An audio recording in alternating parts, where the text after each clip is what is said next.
Hello दोस्तों, स्वागत है आपका हिंदी साहित्य में। सबसे पहले तो आपका बहुत बहुत धन्यवाद मेरे साथ जुड़ने के लिए। अगर आप इस चैनल को पहली बार देख रहे हैं तो सब्सक्राइब कर लीजिए तथा बगल में लगी हुई घंटी को प्रेस कर दीजिए चैनल से जुड़ी हुई प्रत्येक नोटिफिकेशन पाने के लिए।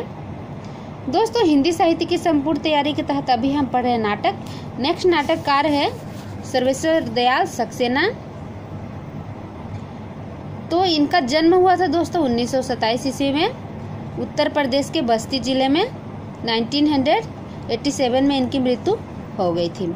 इन्होंने कौन कौन से, आइए देखते हैं कौन कौन से नाटकों की रचना की है। बकरी 1974, लड़ाई 1979, कल भात आएगा, अब गरीबी हटाओ 1981। दोस्तों देखिए, जिन जिन रचनाकारों की रचनाएं मुझे प्राप्त होती है मैं आपको बताती हूँ, उनका डेट ऑफ बर्थ बताती हूँ।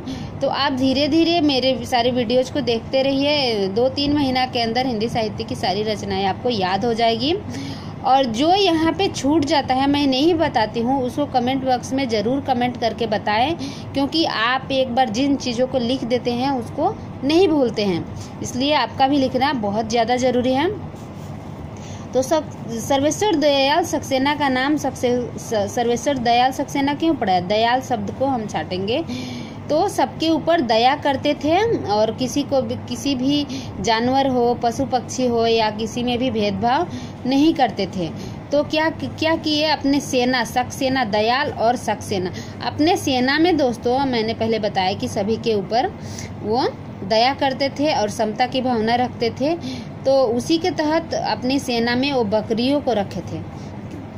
किसको रखे थे दोस्तों? अपनी सेना में बकरियों को रखे थे और बकरी को लेकर वो क्या करने जाते हैं? लड़ाई करने जाते हैं। लड़ाई करने के उपरांत क्या होता है? बकरियों को भूख लग जाती है और वो भात भात भात भात चिल्लाने लगती है। तो सर्वेश्वर दयाल सक्सेना क्या कहते हैं कि आज आप लोगों को भात नहीं मिलेगा, कल भात आएगा तभी मिलेगा। आज तो आप लोग को भूखे पेट सोना पड़ेगा, भूखे पेट लड़ाई भी करनी पड़ेगी। तो बकरियां क्या कहती हैं? अब गरीबी हटाओ। बहुत हुआ, ऐसा थोड़ी होता है कि हम भूखे पेट लड़ाई करेंगे। तो क्या बोलती हैं बकरियां? अब गरीबी हटाओ। नेक्स्ट रचनाकार है दोस्तों, देखिए गिरिराज किशोर। इनका जन्म हुआ 1937 में मुजफ्फरपुर में। तो आइए देखते हैं इन्होंने कौन कौन से नाटक की रचना की है। पहला है नरमेध 1997। यह नाटक नटरंग पत्रिका के जुलाई 1970 के अंक में प्रकाशित हुआ था।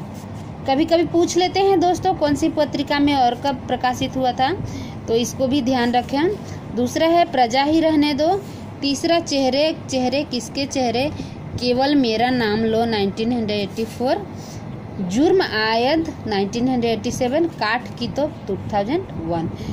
तो देखिए दोस्तों, इसको हम कैसे याद करेंगे। गिरिराज किशोर, ये राजा है दोस्तों। गिरिराज राज करते हैं, राजा है। तो राजा होने की वजह से वो क्या करते हैं? नरमेध यज्ञ कर रहे हैं। नरमेध यज्ञ कर रहे हैं और सबको बुलाते हैं, जितना प्रजा है, प्रजा में उनके जितने लोग शामिल हैं सबको बुलाते हैं। तो उसी में से किसी का कहना है प्रजा ही रहने दो, हम प्रजा है की तरह ही रहने दो, हमें जो आप यज्ञ कर रहे हो नरमेध यज्ञ, इसमें शामिल मत करो। राजा को इंस्ट्रक्शन देते हैं। तो राजा को गुस्सा आता है और राजा क्या कहते हैं? चेहरे चेहरे किसके चेहरे, कौन कौन से वो चेहरे हैं जो मेरी बातों का विरोध कर रहे हैं। कौन कौन से वो चेहरे चेहरे किसके चेहरे, कौन कौन से चेहरे हैं जो मेरी बातों को विरोध कर रहे हैं। तो उसी में से एक व्यक्ति निकल के आता है और क्या कहता है? केवल मेरा नाम लो, मैं ही विरोधी हूँ, बाकी किसी को कुछ मत बोलो, सिर्फ केवल मेरा नाम लो। और फिर क्या बोलते हैं? जुर्म आयद, मैंने जुर्म किया है और मुझे पनिशमेंट दो। राजा, मैंने जुर्म किया है और मुझे पनिशमेंट दो।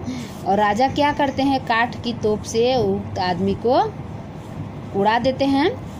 काठ की किसके तोप से उड़ाते? तो जब भी दोस्तों हम काठ की तोप देखेंगे तो राजा जो यज्ञ कर रहे हैं नरमेध, हम इसके साथ सारी रचनाएं, जितनी नाटक है जितने नाटक है सारे नाटक हमें याद हो जाएंगे। इसलिए हमें चेन सिस्टम में पढ़ना है, ताकि किसी भी रचनाकार की अगर एक नाटक हमें एक रचना याद हो जाती है तो बाकी उसके साथ साथ बाकी रचनाएं भी हमें याद हो जाती है, और भूलने की तो कोई वजह नहीं है, क्योंकि हम ट्रिक के साथ पढ़ते हैं। आशा है दोस्तों मेरी वीडियो आपको पसंद आ रही होगी। अगर मेरी वीडियो आपके लिए लाभप्रद साबित हो रही है तो ऐसे ही पढ़ते जाइए, और वीडियो को ज़रूर लाइक कीजिए। 2-3 महीने के अंदर हिंदी साहित्य की सारी रचनाएं आपको याद होगी। थैंक यू दोस्तों मेरी वीडियो को देखने के लिए।